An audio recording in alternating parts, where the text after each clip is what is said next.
చదవబడినటువంటి దైవలేఖన భాగములు ఇర్మియా గ్రంథము 7వ అధ్యాయము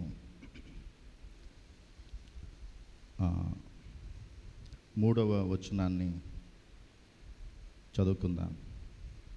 7వ అధ్యాయము 3వ వచనం. సైన్యములకు అధిపతియు ఇశ్రాయేలు యొక్క దేవుడునగు యెహోవా యెహోవా ఇలాగు సెలవిచ్చుచున్నాడు, నేను ఈ స్థలమున మిమ్మును నివసింపచేయునట్లు మీ మార్గములను మీ క్రియలను దిద్దుకొనుడి. మీ మార్గములను మీ క్రియలను దిద్దుకొనుడి. తలలు వంచండి, చిన్న ప్రార్థన చేసుకుందాం.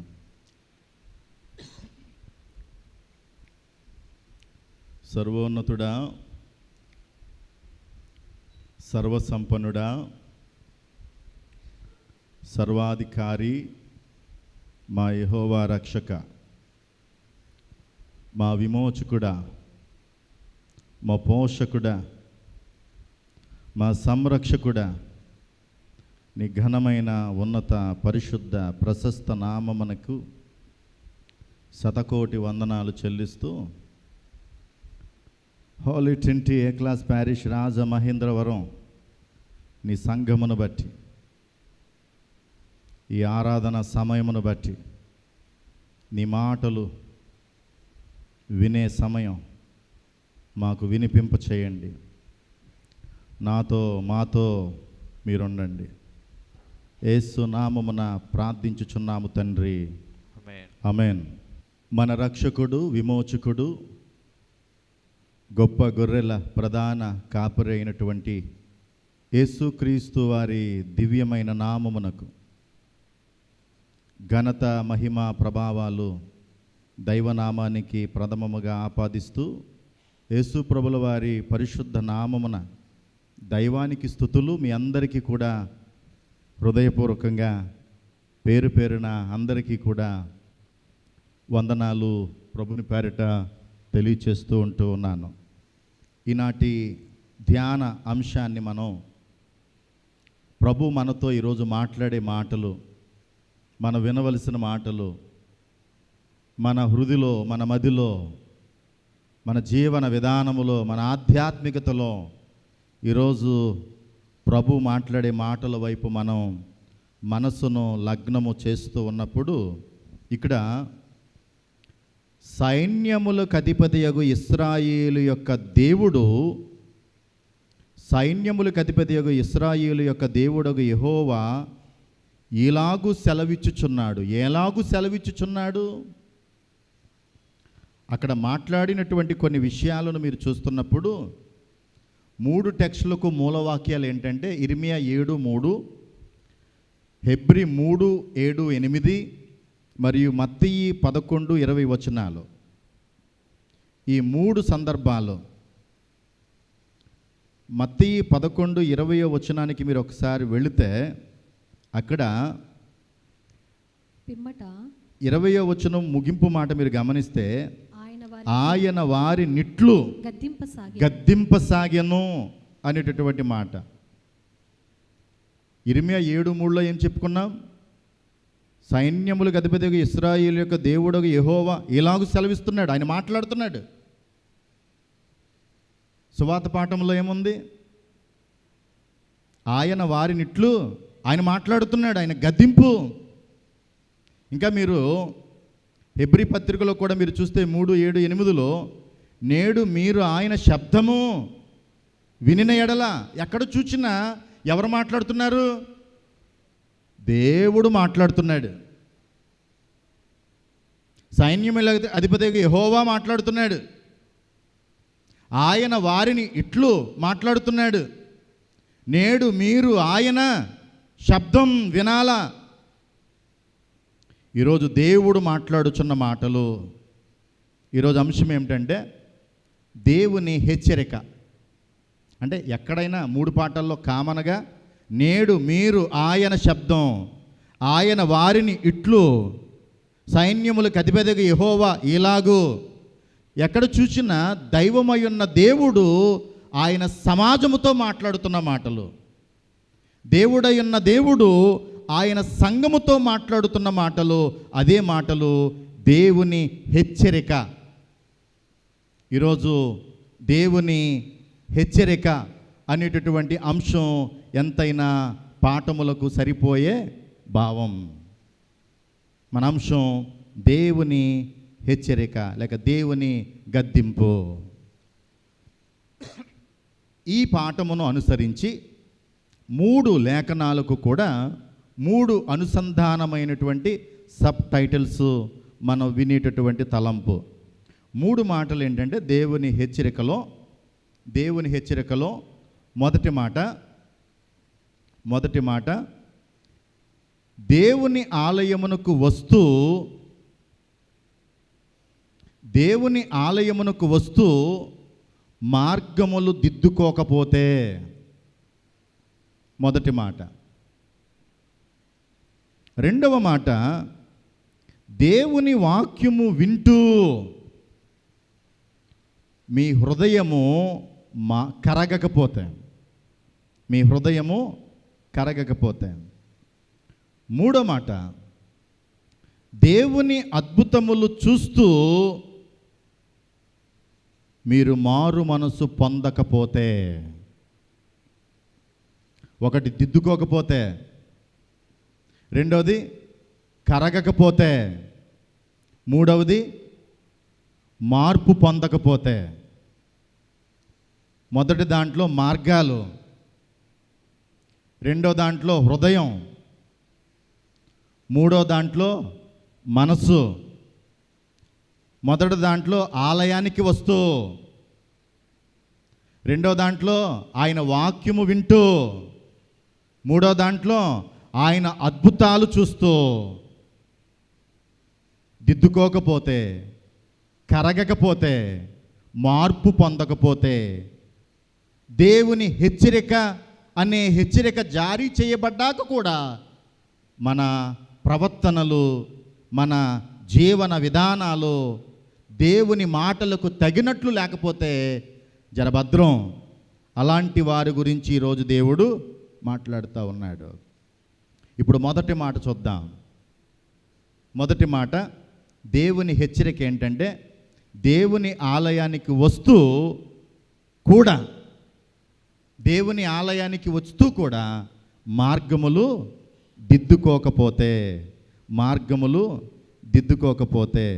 ఈరోజు ఇర్మియా భక్తుడు చాలా ఆత్మీయంగా, ఈ ఇర్మియా భక్తుడు ఆయన మాట్లాడుతున్న మాటలు ఎక్కడో తెలుసా? ఈ ఇర్మియా 7వ అధ్యాయం ఎలాంటి కాంటెక్స్ట్లో అవి అమరిక చేయబడిందో మనము గమనిస్తూ ఉన్నప్పుడు ఇర్మియా ప్రకటిస్తున్నాడు. ఎక్కడ ప్రకటిస్తున్నాడు? దేవుని ఆలయములోకి వస్తున్న వారి దగ్గర ప్రకటిస్తున్నాడు. అంటే ఎక్కడ? గుమ్మం దగ్గర, ప్రసంగ వేదిక దగ్గర నేను ప్రకటిస్తున్నాను. నో, ఇక్కడ కాదు. ప్రవక్త ఎక్కడ నిలబడ్డాడు? గేటుకాడ నిలబడ్డాడు చెప్తుంటే. దేవాలయ ద్వారము దగ్గర నిలబడ్డాడు. మీరు దేవాలయంలోకి వెళుతున్నారే, దేవాలయములోకి వెళుతున్న వారు ఎలా ఉండాలో అలా మీ మార్గాలు, మీ క్రియలు ఉండాల. ఏ స్వభావం అయితే మన స్వభావమో, ఏ విధానమైతే మన విధానమో.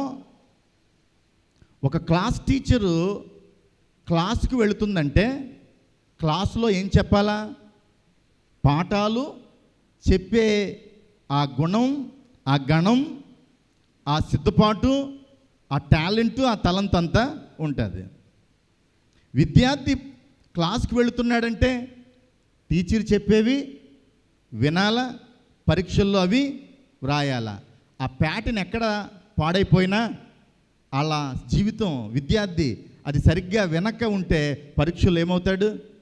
ఫెయిల్ అవుతాడు. నువ్వు ఆలయానికి వచ్చినంత మాత్రాన్ని ఎక్కడికి వెళ్ళిపోయావు? హెవెన్, పరలోకమనే నిత్యత్వములోనికి పరమరాజ్యములోనికి మనము చేరాలంటే ఈరోజు దేవాలయంలోకి బైబిల్ గ్రంథాలు అట్టుకుని దేవాలయ ద్వారము బడి లోపలికి వచ్చేసిన వాళ్ళందరూ ఆయన ద్వారం ఆయన తెరుస్తాడంటే నో నో నో, మన మార్గాలు మన క్రియలు సక్రమంగా ఉండాలి. ఈరోజు మీరు చూడండి, ఇర్మియా గ్రంథం 7వ అధ్యాయం 2వ వచనములో మీరు చూస్తే నీవు ఇక్కడ ఏమంటున్నాడంటే, నీవు యెహోవా మందిర ఇర్మియాతో దేవుడు మాట్లాడుతున్నాడు. యెహోవా మందిర ద్వారమున నిలవబడి ఈ మాట అచ్చటనే ప్రకటింపుము. యెహోవాకు నమస్కారం చేయుటకై, యెహోవాకు నమస్కారం అంటే ఆరాధన చేయడానికై ఈ ద్వారములో బడి, ఏ ద్వారం? దేవాలయ ద్వారములో బడి ప్రవేశించు యోధావారులారా, ఆ దేవాలయములో ప్రవేశించే యూదులతో, ఆనాటి ఇశ్రాయేలీతో, ఆనాటి సమాజముతో యెహోవా మాట వినుడి అనేటటువంటి సందర్భాన్ని ఇర్మియా భక్తుడు తీసుకొస్తున్నాడు. ఈరోజు నీవు నేను కూడా ఎక్కడి నుంచి ఎక్కడికి వచ్చాం? దేవాలయ ద్వారములో బడి లోపలికి మనం వచ్చాం. దేవాలయ ద్వారములోనికి వచ్చిన వారు, దేవునిని ఆరాధించడానికి వచ్చిన వారు, దేవుని ఆలయ ద్వారము గుండా ఈ దేవాలయ ప్రాంగణం ఏదైతే ఉందో, ఈ ఆరాధన ప్రాంగణం ఏదైతే ఉందో, ఈ పరిశుద్ధ ఆలయం ఏదైతే ఉందో, ఇందులో ఆలయములో ఉన్న లోపల బయట పైన ఇరుపక్కల బయట పెండ సమస్తమైనటువంటి మనమందరము ప్రభువు చెప్తున్న మాట, నా మాట కాదు. 7వ అధ్యాయం 3వ వచనములో ఈ మాట మీరు గమనించవచ్చు. అక్కడ ఆయన సెలవిచ్చినటువంటి మాట ఏంటంటే, నేను 2వ భాగంలో నేను ఈ స్థలమందు మిమ్మల్ని నివసింపచేయనట్లు మీ మార్గములను మీ క్రియలను దిద్దుకొనుడి. మీ మార్గములను మీ క్రియలను దిద్దుకొనుడి. చాలామంది క్రియలు, చాలామంది మార్గాలు. దేవుని ఆలయానికి వస్తున్నప్పటికీ కూడా ఒక విద్యార్థి ఒక అక్షరం ఆ అనే అక్షరాన్ని, ఏ అనే అక్షరాన్ని అనేక సార్లు దిద్ది ఎలా రాయాలో అలా రాసే తత్వాన్ని, నేర్పరితనాన్ని నేర్చుకుంటాడు.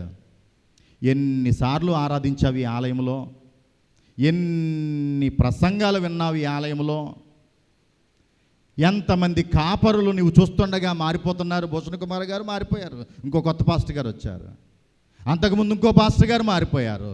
అయినా చాలామంది వారి జీవితాల యొక్క ప్రవర్తనలో ఏమాత్రము మార్పు రాకపోతే, ప్రవర్తనలో మెరుగు రాకపోతే,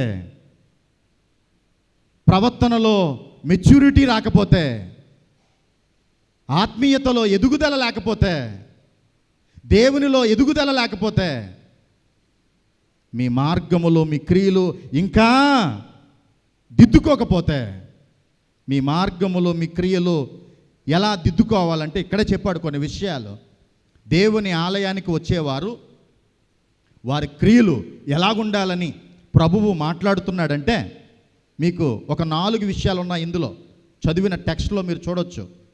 అక్కడ 5 మరియు 6 వచనాలు ఇర్మియా గ్రంథములో, 5 మరియు 6 వచనాలు ఇర్మియా గ్రంథం 7వ అధ్యాయంలో మీకు చూపించేటటువంటి విషయాన్ని ఇక్కడ చూస్తున్నప్పుడు, మొట్టమొదట అక్కడ ఏమని చెప్పాడంటే 2వ భాగంలో 5వ వచనం 2వ భాగం, ప్రతివాడు తన పొరుగువాని ఎడల తప్పక న్యాయము చేయాలా, జరిగించాలి.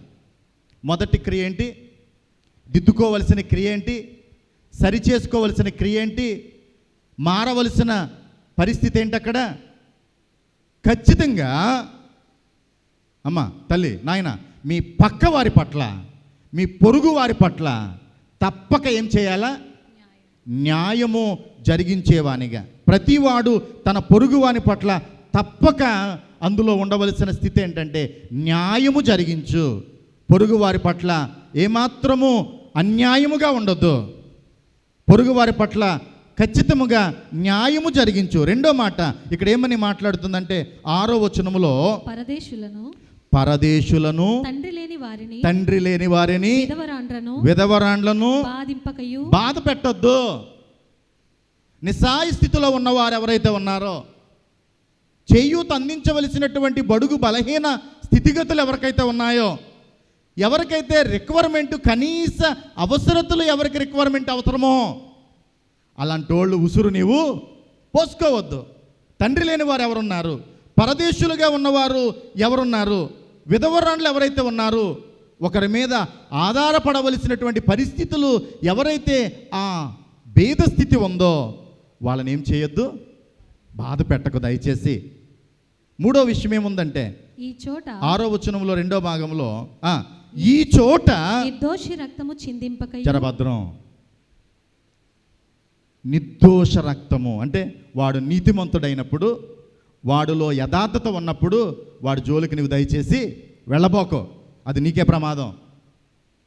ఒక ఖచ్చితత్వం కలిగినటువంటి స్థితిగతులు వాని జోలికి, నిర్దోషి రక్తం చిందించడానికి ఎంత మాత్రమో నీవు పూనుకోవద్దు. ఇంకేముంది ఇందులో? మీకు కీడు కలుగజేయు. 6వ వచనంలో చివరి భాగంలో మీరు చూస్తే మీకు కీడు కలుగుజేయు, అన్య దేవతలను, అక్కడ మాట్లాడుతున్న మాట ఏంటంటే అన్య దేవతలను అనుసరింపకయు, అంటే విగ్రహారాధన చేయొద్దు. 4 విషయాలు చెప్పాడు. పొరుగు వారితో తప్పక న్యాయం జరిగించు, దిక్కులేని వారిని దరిద్రులను బాధ పెట్టొద్దు, నిర్దోషి రక్తమును చిందించొద్దు, అన్య దేవతల ఆరాధన చేయొద్దు. ఇలాంటి విషయాల్లో దిద్దుకో. మనకి దిద్దుబాటు దినం ఉంది కదా. ఏ దినం దిద్దుబాటు దినం అంటే? ఉద్ధరణ, మతాన్ని ఉద్ధరించినటువంటి సమయం, బైబిల్ను అందుబాటులోకి తీసుకొచ్చిన సమయం, డాక్టర్ మార్టిన్ లూథర్ గారు సంఘాన్ని సంస్కరించినటువంటి సమయం, ప్రథమ ప్రొటెస్టెంట్ సంఘముగా దిద్దుబాటు జరిగిన సంఘం. అలా దిద్దుబాటు జరిగిన సంఘములో దేవుని నామమునకు విరోధకరమైనటువంటి, దేవుని నామమునకు ఆయాసకరమైనటువంటి పరిస్థితులు ఈ పొరుగు వారి పట్ల, పరదేశులు, తండ్రి లేని వారు, విధవరాండ్ల పట్ల నిర్దోష రక్తము చిందింపక బహుదేవతారాధన కలిగినటువంటి అన్య స్థితిగతులు ఈ సంఘములో వచ్చుచున్న వారమైన మనం దేవాలయంలోనికి వచ్చినప్పుడు ప్రసంగి ద్వారా చెప్పిన మాట మనకు గుర్తుందా? దేవుని మందిరమునకు పోవునప్పుడు మన ప్రవర్తన, ఇక్కడ దేవుడు జాగ్రత్తగా చూచుకోమని చెప్పుచున్న ఈ సోపానాలు ఏవేవైతే ఉన్నాయో అలాంటి విషయాల్లో, మన మార్గాలు, అలాంటి విషయాల్లో మన విధి విధానాలు సరిచేసుకోవాలి. సరిచేసుకున్న విశ్వాసి దేవుని రాజ్యానికి యోగ్యుడు. ప్రభు హెచ్చరిక చేస్తున్నాడు. హెచ్చరిక చేస్తున్నప్పుడు ఏం చేయాలా? వినాలా. రోడ్డు ప్రయాణం చేస్తున్నప్పుడు కొన్ని హెచ్చరికలు జారీ చేయబడతాయి, కొన్ని సూచనలు చేయబడతాయి. అవి విన్నావా సరే, అవి పాటించావా సరే, లేకపోతే ఎవరికి ప్రమాదం? ఓ ప్రయాణికుడా, నీకే యాత్రికుడా. క్రైస్తవ విశ్వాస ప్రయాణములో కూడా ఈ దేవాలయంలో నివసిస్తున్నటువంటి మనం, ఈ దేవాలయంలో ఆరాధిస్తున్నటువంటి మనం, మన క్రియలు, మన మార్గాలు దేవుడు కోరుచున్నట్లుగా లేకపోతే దేవునికి తప్పక లెక్క చెప్పవలసి ఉన్నదని నేను మీకు జ్ఞాపకం తెస్తూ ఉన్నాను. 2వ మాట ఇక్కడ మీకు తెలియచేయడానికి ప్రయత్నిస్తున్నప్పుడు దేవుని హెచ్చరికలో 2వ మాట, దేవుని వాక్యము వింటూ కూడా నీ హృదయం కరగకపోతే. మొదటి మాట, దేవుని ఆలయానికి వస్తూ కూడా నీ మార్గాలు దిద్దుకోకపోతే. 2వ మాట, దేవుని వాక్యము వింటూ కూడా నీ హృదయం ఏమవ్వాలా? కరగకపోతే. నీ హృదయం కరగకపోతే. ఈరోజు హెబ్రీ పత్రికలో 3వ అధ్యాయం ప్రకారం అక్కడ మనకు ఒకే భావాలు 8వ వచనములోను 13వ వచనములోను మీకు కనబడతాయి. 8వ వచనం ఏమని రాయబడింది? నేడు మీరాయన శబ్దమును వినిన ఎడల, నేడు మీరాయన శబ్దము వినిన ఎడల అనే మాట మీకు కనబడుతుంది కదా.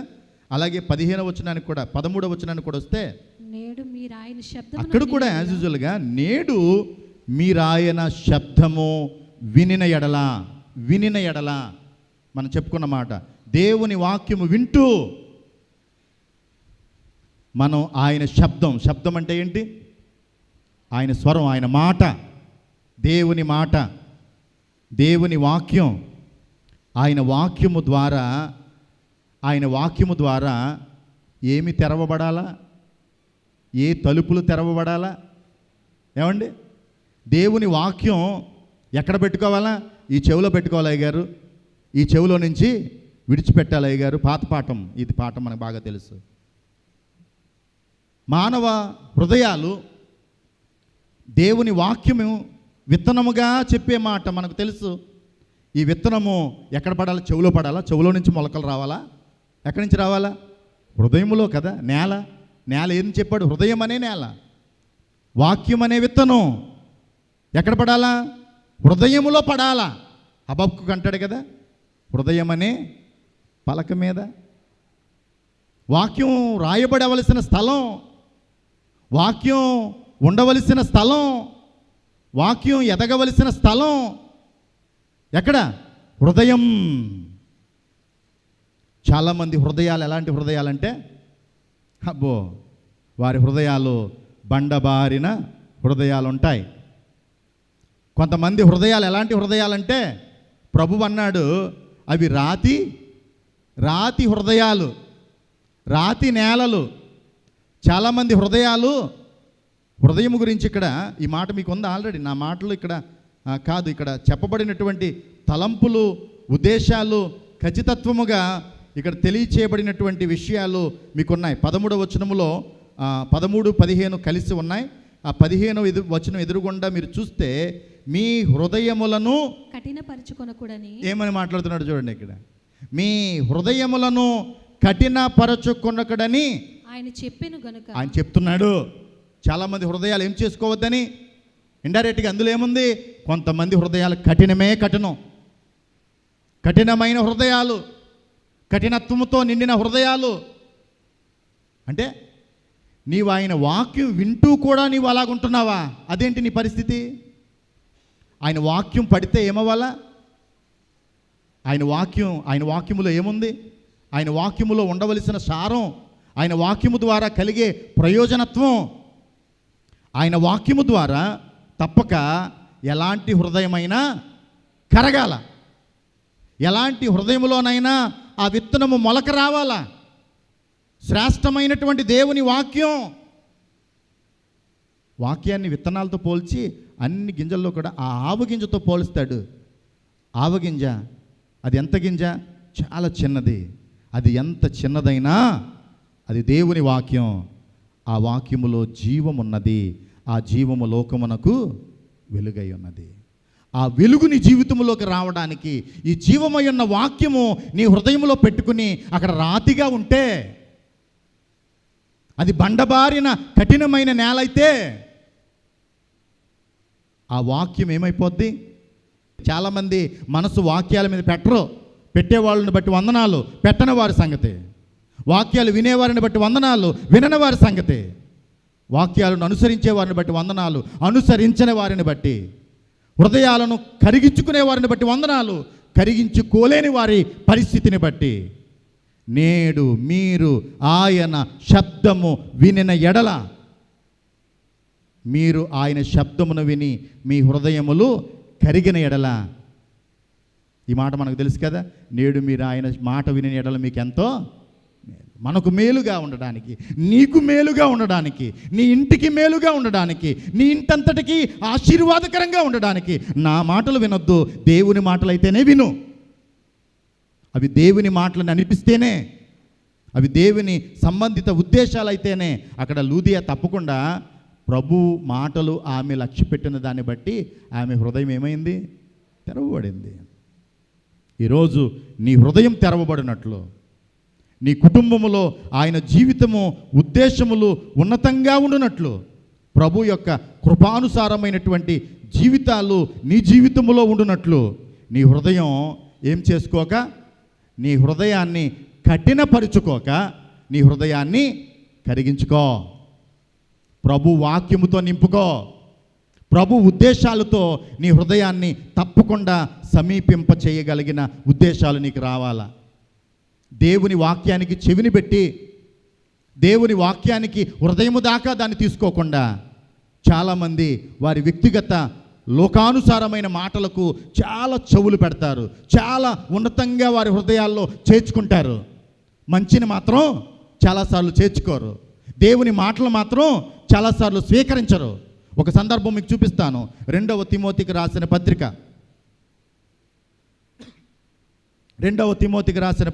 4వ అధ్యాయము.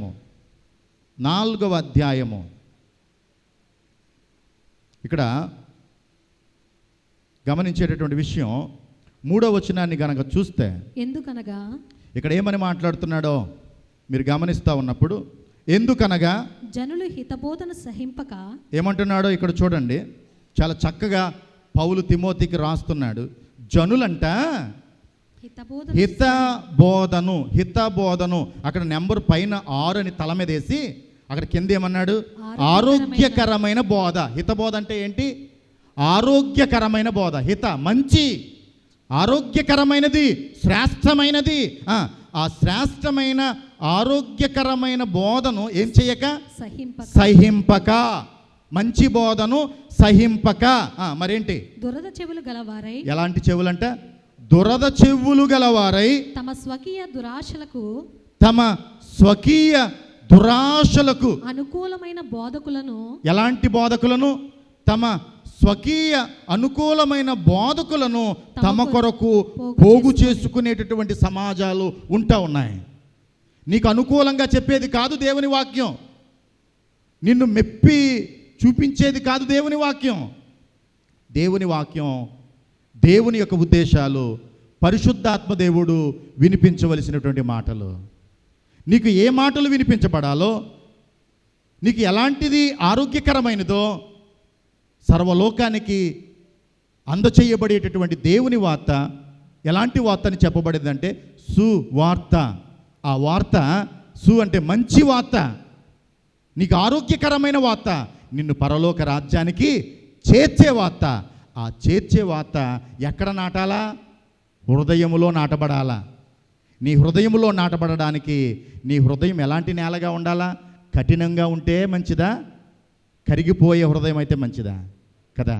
కాబట్టి నీ హృదయం కరిగిపోయే హృదయముగా, దేవుని వాక్యముతో కరిగిపోయే హృదయముగా, దేవుని వాక్యముతో మమేకమయ్యే బోధగా ప్రభు మాట్లాడతాడు. ఈ హృదయం కావాలి దేవునికి. చాలాసార్లు అడిగే మాట ఏంటి? నేను ఎక్కడ నిలబడ్డానంటాడు యేసయ్య? ద్వారం. ఏ ద్వారం? హృదయం అనే ద్వారం. కానీ ప్రభు ఏమంటాడంటే, ఈ జనులు నన్ను పెదవులతోనే స్తుతిస్తున్నారు కానీ వీరి హృదయం నాకు. కానీ దేవుడు కావాలంటుంది మాటలు కాదు, పెదాలు కాదు. నీ హృదయముతో నీ హృదయాన్ని దేవునికి ఇవ్వగలిగిన విశ్వాసిగా నీ హృదయం కరిగిపోవాలా. ఆయన వాక్యం వింటూ కూడా నీవింకా కరగకపోతే. 3వ మాటకి వెళ్తున్నాను సమయాన్ని బట్టి. 3వ మాట చూద్దాం. 3వ మాట దేవుని హెచ్చరికలో 3వ మాట 11వ అధ్యాయము మత్తయి సువార్త 11వ అధ్యాయము 20వ వచనం. పిమ్మట ఏ పట్టణములలో ఆయన విస్తారమైన అద్భుతములు చేసెనో ఆ పట్టణము గలవారు మారు మనసు పొందకపోవుట వలన ఆయన వారినిట్లు ఆయన గద్దించాడు, ఆయన తిడుతున్నాడు, ఆయన హెచ్చరిక చేస్తున్నాడు. 3వ మాటలో మీకు చూపించేటటువంటి ఈ సందర్భం, ఈ నేపథ్యం, ఇక్కడ వాడినటువంటి పరిస్థితి మీరు చూస్తున్నప్పుడు 20వ వచనంలో 2వ లైన్లో ఈ మాట మీకు కనపడుతుంది కదా, అద్భుతములు అనే మాట. 21వ వచనంలో 2వ లైన్లో కూడా ఉంది ఆ మాట, అద్భుతములు. 23వ వచనంలో కూడా 1, 2, 3వ లైన్లో ఉంది అద్భుతములు అని పర్యాయాలు ఆ మాట కనబడుతుంది.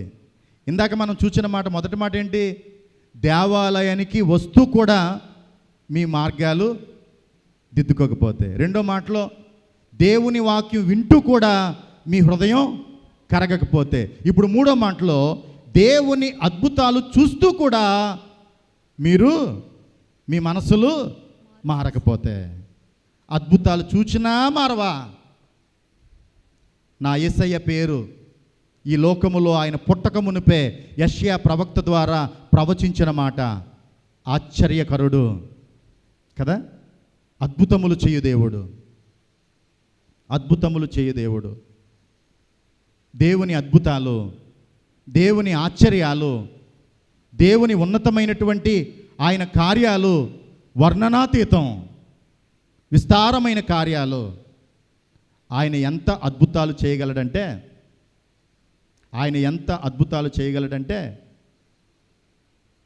ఏమాత్రము రంగు రుచి వాసన లేని నీళ్లను మధురమైన ద్రాక్ష రసముగా మార్చగలిగిన అద్భుతకరుడు నా యేసయ్య. విస్తారమైన జనసాంద్రత కలిగినటువంటి ఆ పెద్ద యేసయ్య సభలో ఆకలి సమయానికి కేవలం 5 రొట్టెలే 2 చిన్ని చేపలే, ఆ కొంచెం ఆహారాన్ని ఆ విస్తారమైన జనసాంద్రతకు పెట్టగలిగినటువంటి అద్భుతము చేయగలిగిన దేవుడు నా ప్రభువు అయినటువంటి యేసు. ఆయన చేయగలిగిన అద్భుతాల సంగతి నీకు తెలీదా?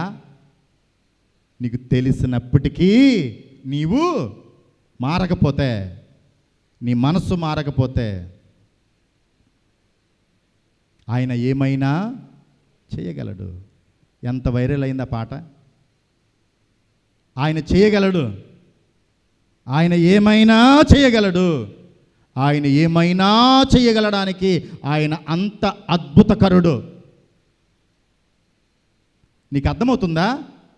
నీ లైఫ్లో ఏం చేయాలైనా, నీ జీవితంలో ఏ అద్భుతం జరగాలన్నా, నీ కుటుంబంలో ఏ అద్భుతం జరగాలన్నా, నీ జీవితంలో ఏ ఆశ్చర్యం కలగాలన్నా, నీ జీవితంలో ఎంత జటిలమైన సమస్య, ఏ సమస్య ఉందో ఆయన చేయాలన్నా ఆయనకే సాటి. ఆయనకు సాటి అయిన వారు ఈ భూమి మీద వేల్పులలో ఎవరు? అంత గొప్ప, మహా గొప్ప దేవుడు. ఆయనకున్న పేరులో కూడా అద్భుతకరుడు, అద్భుతకరుడు. ఆ అద్భుతకరుడైనటువంటి యేసు ఆయన ఏ ఏ పట్టణములో ఆయన విస్తారమైన అద్భుతాలు చేసెనో ఆ పట్టణము గలవారు ఇప్పుడు ఎలాగున్నారట?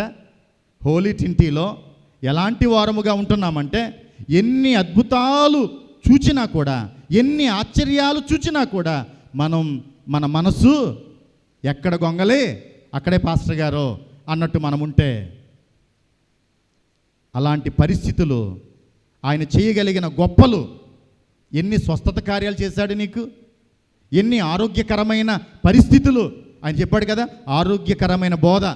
నీ జీవితంలో కూడా ఆరోగ్యమనే ఆరోగ్యం నీకుందంటే అసలు తెలుసా నీకు? మన పరిస్థితులు, మన వ్యక్తిగత జీవితాలు ఎన్నో ప్రమాదాల నుండి దేవుడు మనకేం చేశాడు?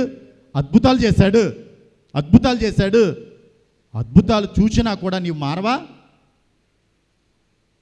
ఆయన అద్భుతాలు ఎరిగిన వారముగా కూడా ఉన్న మనం మారమా? దేవుడు ఏం చేస్తున్నాడు? హెచ్చరిక, వార్నింగ్, గాడ్స్ వార్నింగ్. దేవుని యొక్క వార్నింగ్ ఎందుకు ఇస్తున్నాడు? అమ్మా, దేవుని రాకడ గురించి మనకు సరైన ప్రిపరేషన్ లేదు, సరైన అవగాహన లేదు. ఏదో జీవించేస్తున్నాం. మన ఆధ్యాత్మికమైన జీవితం మరగుజ్జుగా ఉంది. మన ఆధ్యాత్మికమైన జీవితం ఎదుగు బొదుగు లేకుండా ఉంది. కాబట్టి ఈరోజు యేసయ్య ఏం మాట్లాడుతున్నాడంటే, ఆలయానికి వస్తున్నావు కదా, దిద్దుకోవా? దేవుని వాక్యం వింటున్నావు కదా, కరగవా? దేవుని అద్భుతాలు చూస్తున్నావు కదా, మారవా? అలాంటి మాటలతో నీతో మాట్లాడుతున్నప్పుడు, దేవుడు మాట్లాడుతుండగా, దేవుని యొక్క తలంపులు మనకు పరిచయం అవుతుండగా, ప్రకటన గ్రంథములో 2వ అధ్యాయము 21వ వచనాన్ని గనక మనం ఆలోచన చేస్తూ ఉన్నప్పుడు, ఇక్కడ ఒక సంఘం గురించి మాట్లాడుతున్నాడు ప్రకటన గ్రంథకర్త యోహాను గారు. ఏమని అంటున్నాడంటే, ఇక్కడ మాట్లాడుతున్న మాట 2వ అధ్యాయము ప్రకటన గ్రంథంలో 21వ వచనం. మారు మనసు పొందుటకు, చూడండి ఇక్కడ, మారు మనసు పొందుటకు నేను దానికి సమయం ఇచ్చితిని గాని. దానికంటే దేనికి? సంఘానికి సమయమిచ్చి తిని కానీ అది అది తన జారత్వము విడిచిపెట్టి చూడండి ఏం మాట్లాడుతున్నాడు. ఓ సంఘమా, ఏ సంఘం ఇక్కడ? తుయతైరా సంఘం. తుయతైరా సంఘం. తుయతైరా సంఘం మారుట కొరకు, అది దాని క్రియలు దిద్దుకోవడం కొరకు, దాని హృదయం కరగాలని, దాని జీవితం మారాలని దేవుడు చాలా సమయం అనే సమయాన్ని, కాలము తన జీవితంలో ఎంతో ఆయన కలిగినటువంటి ఉద్దేశం. అయినా కానీ ఎంత సమయం తీసుకున్నా కానీ అది తన జారత్వమును విడిచిపెట్టి, తన వ్యభిచారాన్ని అది విడిచిపెట్టి మారు మనసు ఏం పొందనొల్లదు. చేయలేదట, పొందనొల్లదు. కొంతమంది వారి యొక్క జీవితంలో మారవలసిన ఆ శాపాన్ని, ఆ పాపాన్ని విడిచిపెట్టడం లేదు. ఈరోజు నీవు మారవలసిన నీ బ్రతుకేంటో, నీవు సరిచేసుకోవలసిన నీ జీవితం ఏంటో, నీవు దిద్దుకోవలసిన నీ క్రియలేంటో, మన జీవితంలో సరవ్వలసిన క్యారెక్టర్ మనలో ఏమైతే దేవుడు అడుగుతున్నాడో, ఈరోజు దేవునికి అకౌంటబిలిటీ, దేవునికి ఖచ్చితమైన జవాబుదారీతనం. మనం ఎవరం? క్రిస్టియన్లో క్రీస్తును అనుసరించే విశ్వాసులం. ప్రభువు యొక్క యథార్థత ఏదైతే ఉందో, ప్రభు యొక్క నీతిమత్వం ఏదైతే ఉందో, మనలో కూడా అలాంటి నీతిమత్వముతో, అలాంటి ఖచ్చితత్వముతో మనము జీవించే వారముగా, ప్రభు చేయుచున్న హెచ్చరికకు మనము ఖచ్చితత్వం కలిగిన వారముగా మనం ఉంటున్నప్పుడు ఈనాటి పాఠానికి అర్థం, పరమార్థం, పరలోక రాజ్యానికి వారసత్వం. ప్రమాదకరమైన మలుపు ఉన్నది. వేగము, తగు వేగములో వెళ్ళాలని ఆర్ఎన్బి వాడు బోర్డు పెట్టినప్పుడు ఆ హెచ్చరిక అక్కడ రాతాడు. హెచ్చరిక, సూచన, జాగ్రత్త. ప్రభు ఏం చెప్తున్నాడంటే, ఆలయానికి రాకపోతే పర్లేదు, వచ్చిన తర్వాత అకౌంటబిలిటీ. దేవుని వాక్యం వినలేని వారి గురించి కాదు, విన్నావు కాబట్టి అకౌంటబిలిటీ. దేవుని అద్భుతాలు నీవు రుచి చూడకపోతే పర్వాలా, చూచావు కాబట్టి అకౌంటబిలిటీ. అలాంటి స్థితిలో దేవునికి జవాబుదారీతనముగా, ప్రభు రాకడలో ఎత్తబడే దేవుని సంఘముగా ఉండడానికి పరిశుద్ధాత్మ దేవుడు మనకు తోడయుండునుగాక. ఆమేన్.